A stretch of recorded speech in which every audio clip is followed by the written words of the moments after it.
the next step would be landing it, right, Barbara? Right. So you've got some great interview tips. So I guess starting with what you say is know your weakness and turn them into strengths. Tell us more about that, Barbara. So when you go into an interview process, what I do with my clients is sit them down and ask them, what's your strength and what's your weakness?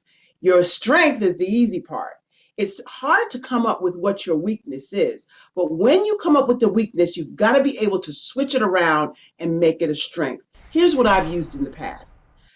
I hate when people say to me, that's how we've always done it. But the reason I do, watch how I switch this, the reason I hate the way people say that's how we've always done it is because I'm bringing a new set of eyes to the organization.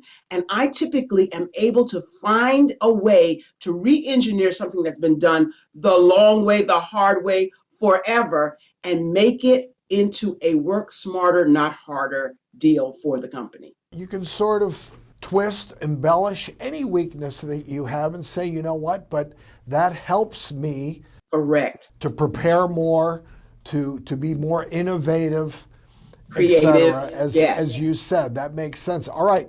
Your next tip is always have prepared thought-provoking questions. And we know that the last question we ask as interviewers is, all right, do you have any questions for us? Tell us more about that. Absolutely. That is probably the biggest pitfall for interviewees. When you get to the end of your interview, to hear the interviewer say, so do you have any questions for us? And you say, no, you pretty much answered it. Wrong answer. What I suggest, 10 questions. And then when the interviewer says, do you have any questions? You open up your notebook and you go, okay, you answered this for me and this for me. Oh, here's a question for you. Right there, the interviewer is saying, they really did take the time to research and ask me a thought-provoking question.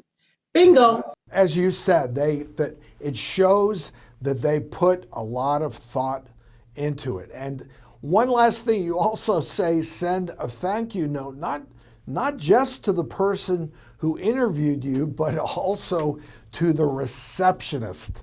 Tell us more about that.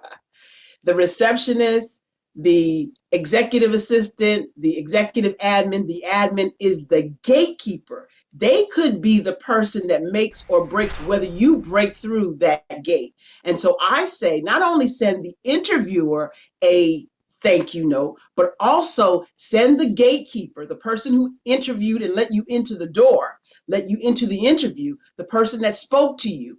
Make sure you treat them special. I've even gone as far as if I really wanted the job, I would even go as far as send them flowers.